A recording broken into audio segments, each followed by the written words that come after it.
have an idea already of what a historic preservationist does, namely that we save old buildings. And that's true. But I might surprise you today by explaining how a historic preservationist is also an advocate for good contemporary architecture, and how sometimes we don't necessarily want to save buildings that aren't that old, or that we do want to save buildings that aren't that old. I want to discuss today building styles. I want to talk about how we fall out of love with our buildings, and then how we fall back in love with our buildings, and how our perception and our appreciation of architectural style changes over time. So first off, how do we fall out of love with our buildings? We as a society have tunnel vision. We tend to like what is current, and we tend to like what is historic, what's traditional. But there's a gap in between those two things.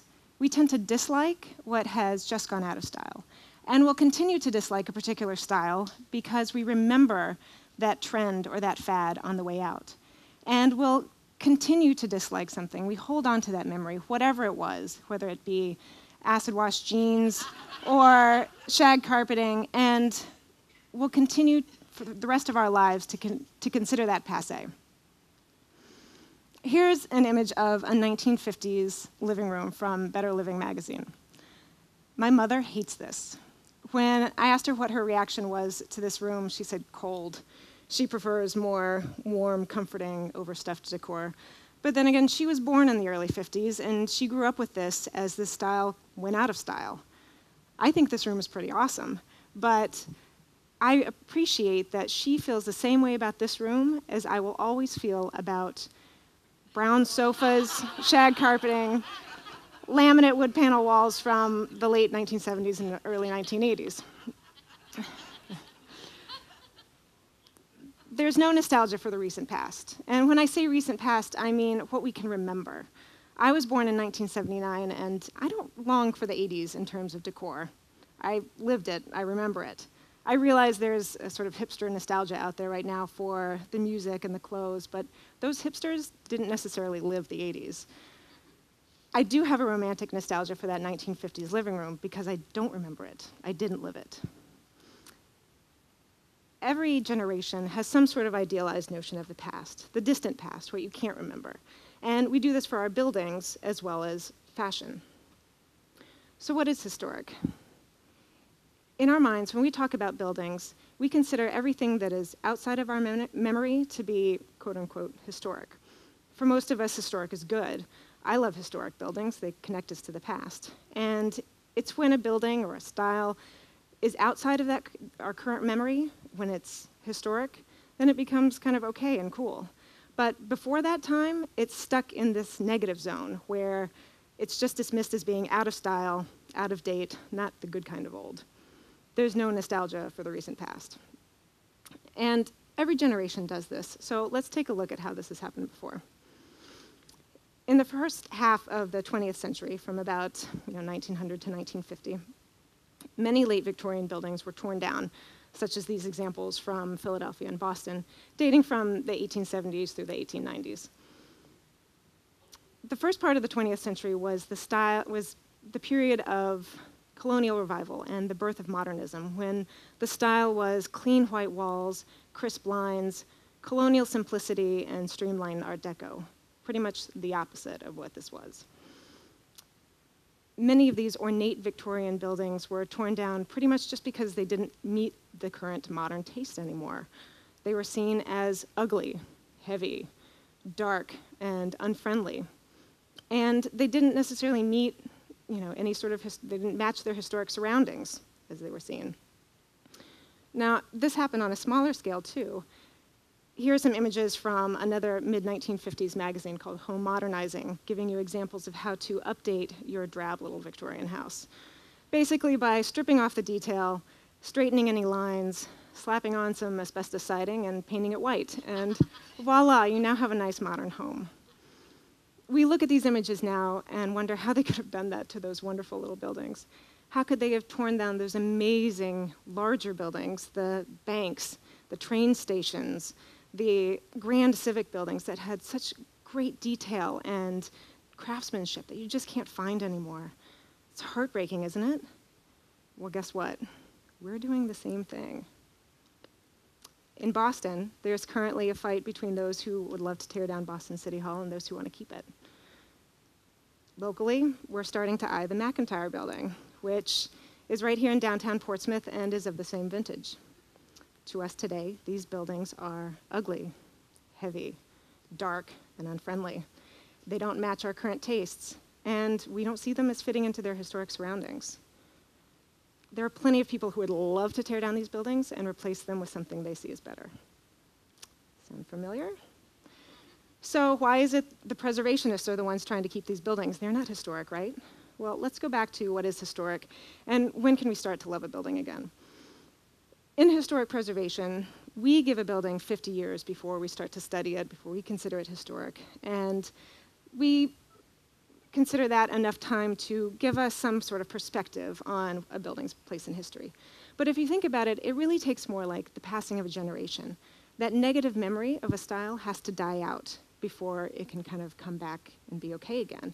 So really it takes more like 80 to 100 years. So what are some of these buildings that are starting to age enough that we're starting to like again?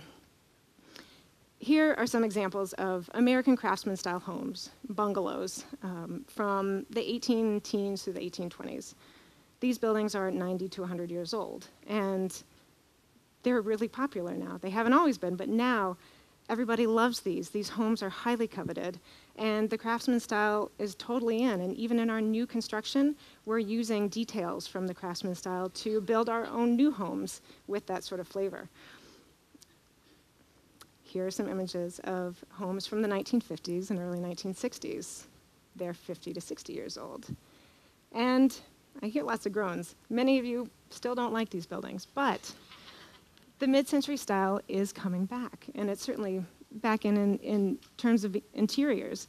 Again, I love this image of the interior. I think it's got great design. And I'm obviously not the only one, because in terms of interior decor and furniture, the mid-century modern style is in, as I saw on my computer as this ad popped up a few weeks ago while I was preparing this talk. When a building becomes historic in our minds, this quote-unquote historic, we lump it together with all the other historic buildings of all the different styles and ages.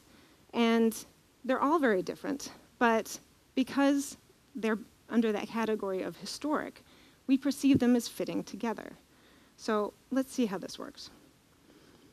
Here are two buildings that are right here in Portsmouth, and we all know them if you're from around here. And they actually do sit right next to each other, though I had to splice the images together to make them fit on the screen. On the left is the John Paul Jones House of 1758, and on the right is the Rockingham Hotel of 1885. These two buildings are almost 130 years apart, and they're very different when you take a good look at them. But they're both historic to us. However, think back to what it must have been like to see the Rockingham go up as a new building. This huge, bold, high-style Victorian building go up right next to its 130-year-old colonial neighbor. It must have been kind of shocking to see it go up. But the Rockingham stood the test of time. It's a great building. And today we appreciate them both for what they are, which are good examples of their time period. And because they're both under that category of historic, when we walk down the street, we perceive them as fitting together. But here's the point. What is historic now was not yet historic then. All new buildings will someday be historic, and this is something we have to remember. So knowing this, you might wonder how we can do away with any buildings at all. So what's worth saving? Well, certainly not all buildings are worth saving. The buildings that we do want to save are the ones that are good examples of their time period, the ones that were built in the style of their period. And buildings worthy of saving are those that are well constructed and well designed, of good materials. And you want them to retain their integrity, meaning they haven't been drastically altered or stripped down like those poor little Victorian houses were in the 50s. And of course, I have to say that there are plenty of other reasons why we save historic buildings. We have all sorts of criteria and standards set up for evaluating buildings for things like the National Register of Historic Places. But again, just for argument here today, we're just talking about style. The buildings that don't tell a story, the buildings that don't necessarily represent some moment in time that we can no longer go back to, these are the buildings that we can generally let go. The best buildings are the ones that can speak for themselves, both inside and out. So the question for us today then is, how do we build something worth saving? Well, ask someone who hasn't been born yet. We can't really know what future generations will want to save, but we can strive to build buildings that we consider to be good buildings. We can use what we've learned from history and understand what we like now. It should be our goal to build in the styles of today, to build in the styles that we see as cutting edge, that reflect our values and our technology and our current trends. This is our legacy. Now, what is new might seem strange in the context of what we consider historic. It might be strange to see a new building go up next to an old one, but you'll get used to it, and then you'll die. And then the next generation will come along, and then the next, and it will be accepted as always having been there. One day, it too will be historic.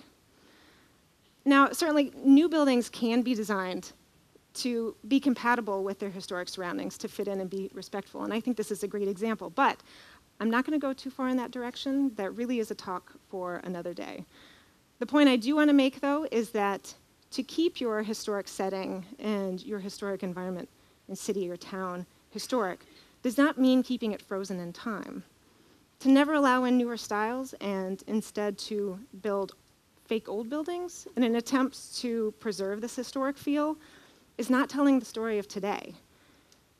Those are the buildings that will likely be taken down in the future. So, and I'm not talking about the historically inspired little, new style bungalows that are being built. There's plenty of great architecture out there that's historically inspired. I'm talking about the full fantasy imitation. So let's take a look at a few of those examples. Here you might recognize, these are a couple of different Christmas tree shops. We have many of these in New England, and if you're not familiar with this type of building, this is one big box store, but it is covered with several different facades, trying to kind of make it look like it's an old-timey streetscape. But let's be real, this isn't fooling anyone. And these are usually in strip malls or some sort of commercial setting. So what's a more subtle example? This is a fairly recent construction, a fairly new project in Center City, Philadelphia. And on the left, you can see an entire row of houses that are meant to mimic the historic row houses that you see all over the place in Philadelphia. But there's something a little flat about these. They're a little off. And if you look at the slide on the picture on the right, this is a real side view of one of these houses. This is just a facade. It is just a stage front. This is the type of thing that in grad school we referred to as phony colony. So, and even a step further in the sort of devious scale is this another fairly recent project that has gone up in Alexandria, Virginia. This street is trying so hard to be a historic streetscape that has grown up gradually over time. And at first you might see this and say, oh no, this is nice. I like this. It's familiar. It's comfortable. But take a good look at these buildings. These are too perfect. These buildings are creepy. These are the Stepford wives of buildings. The buildings that are trying so hard to be historic buildings, they're not good examples of today. And when you see one of these go up right next to a real historic building, it actually ends up diminishing and detracting from the real thing. So, to get back to the earlier point, what was modern in the early 20th century is now becoming historic. What is contemporary, what's early 21st century, will someday be historic. Build buildings that you hope will be beloved historic buildings. So my charge for you all today, if you care about your historic environment, if you care about your built surroundings, be aware of the damage that changing attitudes towards styles can do. Don't be so quick to dismiss a building that might not be recent enough for our current taste, but might not yet be old enough to be considered historic. And don't fall into the trap of trying to preserve your historic setting in a time capsule and cutting out the present.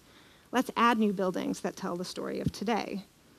Now, I realize plenty of you in this room might still really hate some of the buildings that I have up here on the screen. And you might think it's an objective opinion. They're ugly, right? But opinions and emotions are subjective. These are mistakes that we make generation after generation. We can be smarter than this. I'm asking you to repress your memories of outdated styles when it comes to our buildings as best as you can, and maybe leave it up to the future generations to decide. Thank you.